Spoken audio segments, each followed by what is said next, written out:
ଆମେ କାର୍ତ୍ତିକ ପୂର୍ଣ୍ଣିମାରେ ନଈଆଡ଼େ ଆସିଛୁ ଗାଧା ପାଧା କରି ଡଙ୍ଗା ବସେଇ ଏଠି ଆମର ଚଉରା ମୂଳେ ଦର୍ଶନ କରି ଠାକୁରଙ୍କୁ ଦର୍ଶନ କରି ଆମେ ଡଙ୍ଗା ବସେଇ ଆମେ କାର୍ତ୍ତିକ ମାସରେ ଆଜି ଏନ୍ଜୟ କରିବୁ। ପୂର୍ଣ୍ଣିମାରେ ଦେଖନ୍ତୁ ପିଲାମାନେ ସବୁ ଡଙ୍ଗା ସବୁ ତିଆରି କରୁଛନ୍ତି। ଏବେ ଦୀପ ଫୀପ ଲଗେଇ ସବୁ ବସେଇବୁ।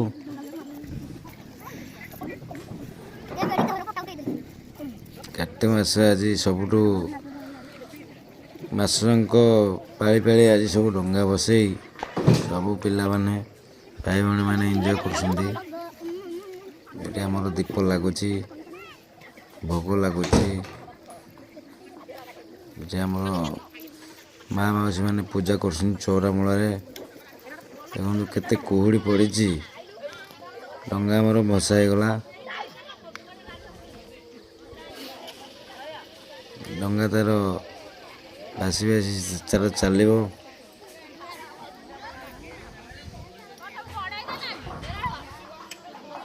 ଚାଲନ୍ତୁ ଏବେ ଯିବା ଆମର ଏଠି ଚଉରା ପାଖରେ ଟିକେ ମୁଣ୍ଡିଆ ମାରି ଏବେ ଆଗକୁ ଆମେ ଯିବା।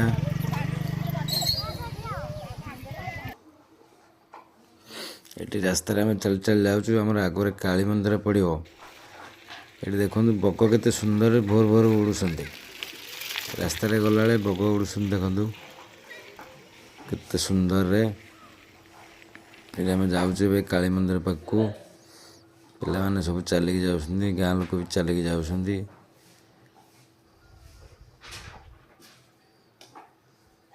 ଏଇଠି ଆମର ପିଲାମାନେ ସବୁ ଚାଲିକି ଯାଉଛନ୍ତି। କେତେ କୁହୁଡ଼ି ହେଇଛି ଦେଖନ୍ତୁ। ଆସିଲେ ଆମେ କାଳୀ ମନ୍ଦିର ଏଠି ଦେଖନ୍ତୁ ଆମର ଗାଁ ଲୋକ ସବୁ କାଳୀ ଡଙ୍ଗା ମନ୍ଦିର ଦର୍ଶନ ବସେଇ କରି ଆସିକି ଏଠି ମନ୍ଦିର ଭୋଗ ଦର୍ଶନ କରି ଅନ୍ନପ୍ରସାଦ ହେଇଛି। ଏଠି ଅନ୍ନପ୍ରସାଦ କରୁଛନ୍ତି। ଲୋକମାନେ ସବୁ ଖାଇଲେଣି। ଭାଇମାନେ ଛୋଟ ପିଲାମାନେ ମା ମାଉସୀ ମାନେ ସବୁ ଖାଉଛନ୍ତି। ଆମେ ଏବେ ଦର୍ଶନ ସାରି ଆମେ ଏବେ ଖାଇବୁ। ମକର ତ ଆଗେଇଛି ଆଉ। ପିଲାମାନେ ବାଏ ବାଏ କରୁଛନ୍ତି ଦେଖନ୍ତୁ ଭିଡ଼ିଓ କଲାବେଳେ। ଦେଖନ୍ତୁ 6:30 ଭିତରେ ଆମ ଅନ୍ନପ୍ରସାଦ ରେଡି ହେଇକି ଲୋକମାନେ ସବୁ ଖାଇଲେଣି।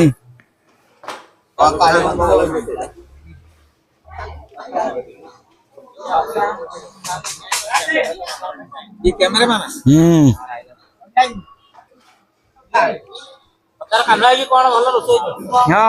ଆମର କେତେ ସୁନ୍ଦରରେ ଆମ ନନା ଭାତ ଭୋଜି ରାନ୍ଧିଛନ୍ତି। ରାଇସ୍, ତରକାରୀ, ଖଟା।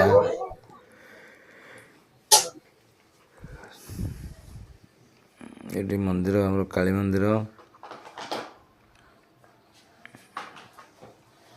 ଦେଖନ୍ତୁ ଭିତରେ କେତେ ସୁନ୍ଦର ଠାକୁର ଅଛନ୍ତି। ଲୋକ ଦର୍ଶନ କରୁଛନ୍ତି।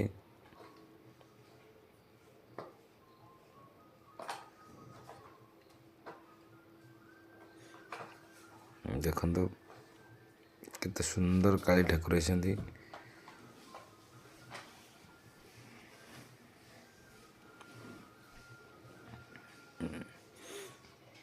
ଏଠି ଆମର କାଳିସାଗୁଡ ସାଇଡ଼ରେ ଆଉ ଜଣେ ଠାକୁର ଅଛନ୍ତି। ସେଠି ଘୋଡ଼ା ଆମର ଲୋକମାନେ ସବୁ ଯାଚନ୍ତି। ଏଠି ଆମର ଘୋଡ଼ା ଏଠି ରଖନ୍ତି, ପୂଜା କରନ୍ତି ମନ୍ଦିର ସାଇଡ଼ରେ। ଏ ଦେଖନ୍ତୁ କେତେ ସୁନ୍ଦର କୁହୁଡ଼ି ପଡ଼ିଛି, ଧାନ ବିଲ ହେଇଛି। ଆମେ ଘରକୁ ବାହାରିଲୁ ପୂଜା ସାରି। ଦେଖନ୍ତୁ ଧାନ ଏ ବର୍ଷ 2024ରେ ବଢ଼ିଆ ହେଇଛି। କୁହୁଡ଼ି ପଡ଼ିଛି, ଧାନ ଦେଖ କେତେ ସୁନ୍ଦର ଲାଗୁଛି।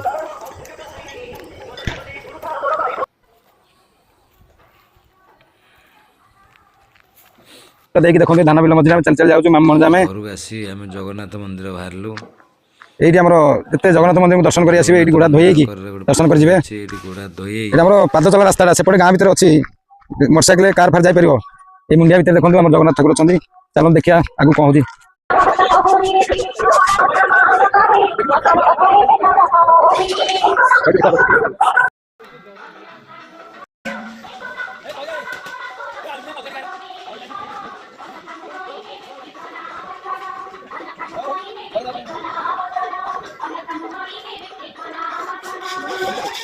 ହଁ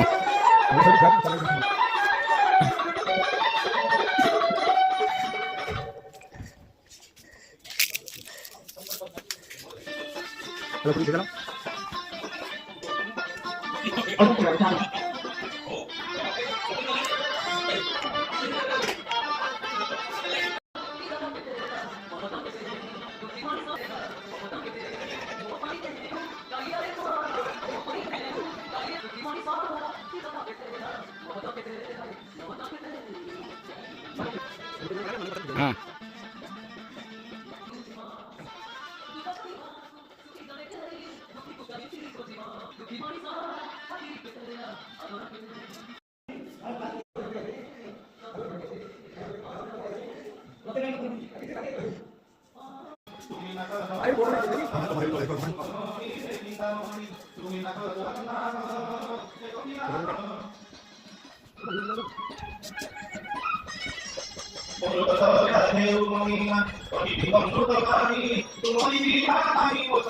ମାମୁଁ ଏ ପାହାଚରେ ତଳକୁ ଯାଇ ଗୁମ୍ଫା ଭିତରକୁ ଯିବେ।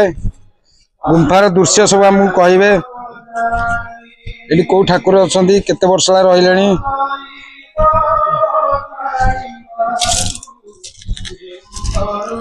ଦେଖନ୍ତୁ ଗୁମ୍ଫାର ଦୃଶ୍ୟ ମାମୁଁ ଆଜି ଆମକୁ କହିବେ, ସବୁ ଶିଖେଇବେ। ଆମେ ଆପଣଙ୍କୁ ଭିଡିଓ କରିକି ଦେଖେଇବୁ।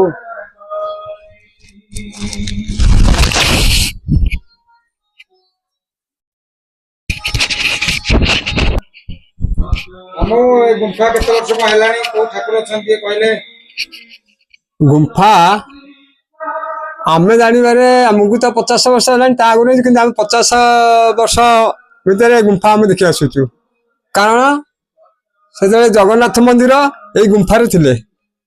ଏବେ ଯୋଉ ମନ୍ଦିର ହେଇଛି ସେତେବେଳେ ସେ ମନ୍ଦିର ସେମିତି କିଛି ନଥିଲା। ଏଇ ଗୁମ୍ଫା ଭିତରେ ଜଗନ୍ନାଥ ମନ୍ଦିର ଥିଲା। ଜଗନ୍ନାଥ ମୂର୍ତ୍ତି ରଖି ଏଇଠି ରଥଯାତ୍ରା ହୁଏ। ଇଏ ହଉଛି ଆମ ଢେଙ୍କାନାଳ ଜିଲ୍ଲା ବାଇଁଶା ପଞ୍ଚାୟତ ବାଇଁଶା ଗ୍ରାମର। ଏଇଠି ଆମେ ଦେଖିବା ଆସିବା ଆମ ଅଞ୍ଚଳର ପ୍ରତ୍ୟେକ ଲୋକ ରଥଯାତ୍ରାକୁ ବହୁତ ଭିଡ଼ ହୁଏ। ଏଠାରେ ସବୁ ପୁନେଇ ପର୍ବରେ ଲୋକମାନଙ୍କର ଗହଳି ହୁଏ। ଲୋକମାନେ ଏ ଗୁମ୍ଫା ତଥା ଜଗନ୍ନାଥ ମନ୍ଦିରକୁ ବୁଲି ଆସି ବହୁତ ଆନନ୍ଦ ପାଆନ୍ତି। ତଥାରେ ମାସକୁ ପ୍ରସାଦ ସେବନର ବ୍ୟବସ୍ଥା କରାଯାଏ।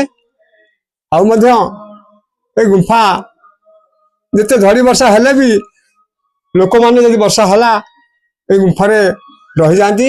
କୌଣସି ବର୍ଷା କିମ୍ବା ଖରା ଲୋକମାନଙ୍କ ପାଇଁ ବେଶୀ କଷ୍ଟଦାୟକ ନୁହେଁ।